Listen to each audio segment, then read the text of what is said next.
everyone, Camilla here from Decodable Readers Australia. Today I would like to load you up with my favourite multisensory blending activities.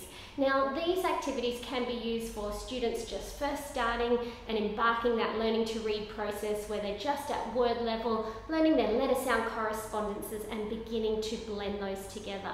Or maybe you have students that have been on this journey for a little while but really just struggling at that blending level. Now the key takeaway first before any activity is to try and use words with continuant sounds. It's almost like those sounds are in co-articulation with the other sounds. What I mean by that is sounds like and and f and that you can really hold on to and stretch until you get to the next sound, like this, nut. And you can almost hear a co-articulation rather than our stop sounds like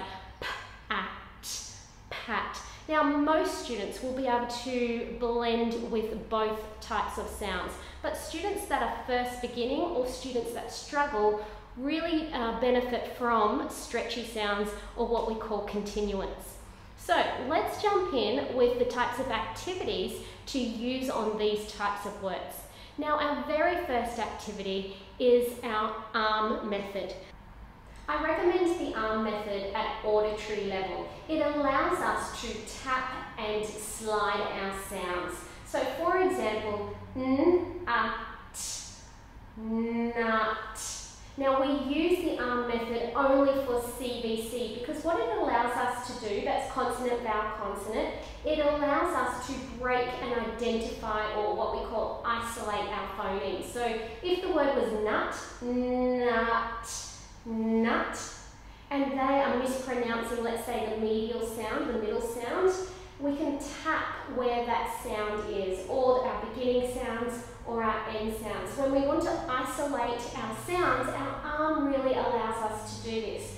I would not recommend using the arm for any words that have more than 3 sounds, because otherwise what they tend to do is that confusion around blends. So let's say the word was flop. They go flop, and they're just tapping their arm. The arm is really to isolate beginning, middle, and end sounds. The finger method is great for words with 2, 3, 4, or even 5 sounds because we can tap them out with our thumb if it's 2 to 4 sounds, or we can use our other hand to tap those sounds. So for example, if we have a 2-sound word like it, we've got it, but we can use our thumb. It. Or maybe we've got a 3-letter or 3-sound word. It, sit. Or maybe we've got our 4-sound word. Flop. Now, if you're going to a 5-sound word, I would just suggest to tap with the other hand and close them together when they say them. The great thing is, no matter how many sounds, you can pull them apart and blend them together or segment as well. So the finger method, no preparation, and it's right there, you can do it straight away. Press and roll is a great activity to understand whether a student knows their letter sound correspondences. We ask them to press each sound and say it out loud, just so that we can check, like this. Once we know that they have all of their letter sound correspondences, we ask them to blend them together by rolling and saying while hanging on to each sound before we get to the next one, like this. At, mat. And we call these our word rolls. We have blended those sounds together to make the word mat.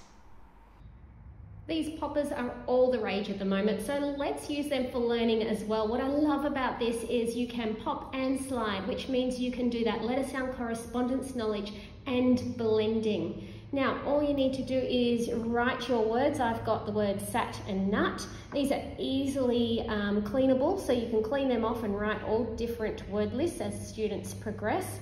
And they just pop those sounds, s, a, t. And then what I love here is this ridge to slide across, sat, n, a, t, nut. I also love that you can actually see the sounds once you've popped them as well. This is a super simple make-at-home slider activity. We just slide that word card out. It allows the students to see the letter in isolation and then join it to the next one. Nut. Then we can get a little bit faster. Nut. Tell them that you want them to say it when they see the letter representing the sound. Nut.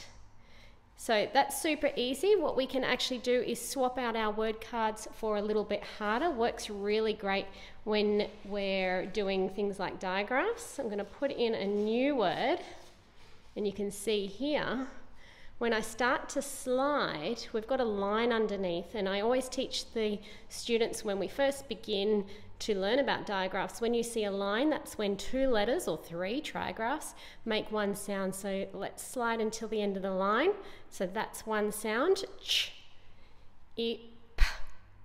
Now I've added the S because when we're actually looking at morphology and parts of word, we've got chip to chips. So it's a great way to teach plural. So you could do dog to dogs and just add that sound with the slider, chips.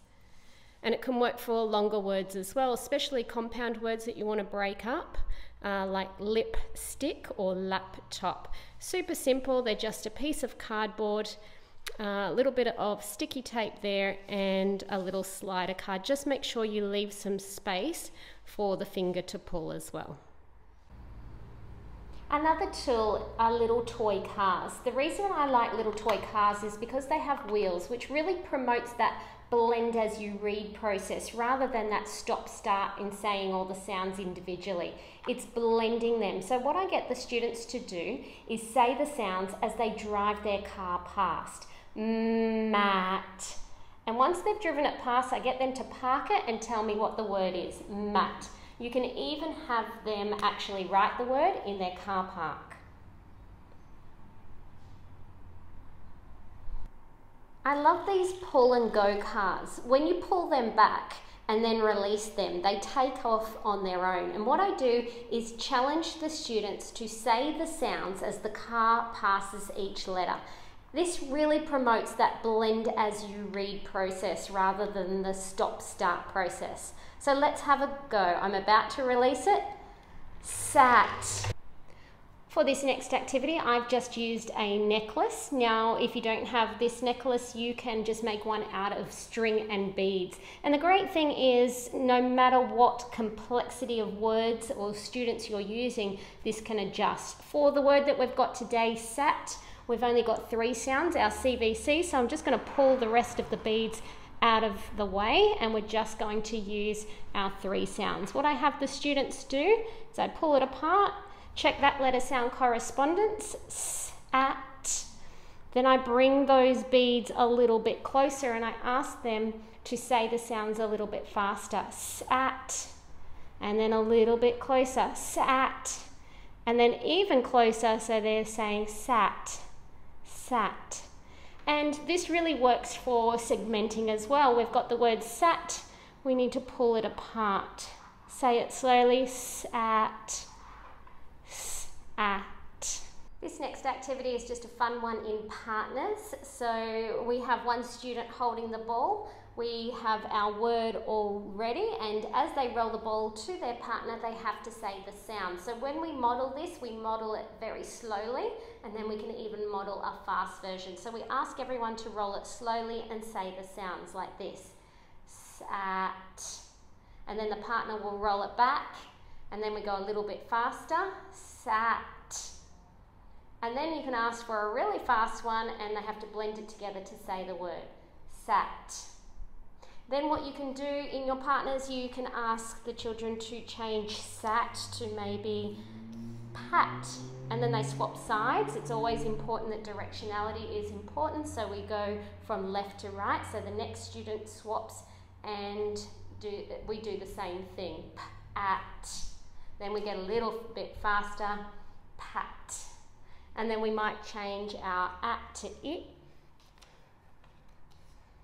And so you can see that that sound substitution can happen even on our level 1 when we've just introduced our basic sounds.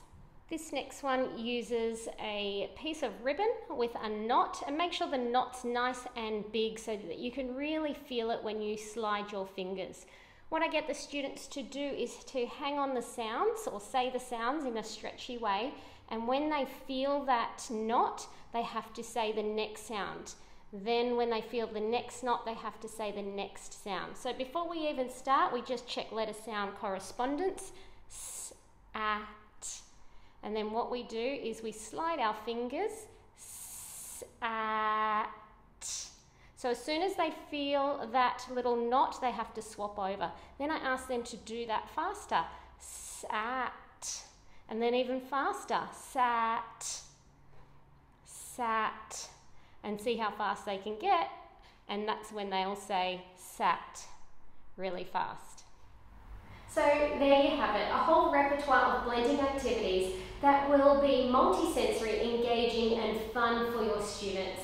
Ultimately, what we want our students to do is to be able to blend words with automaticity so they can pick up beautiful books like these and really practice and enhance their decoding skills.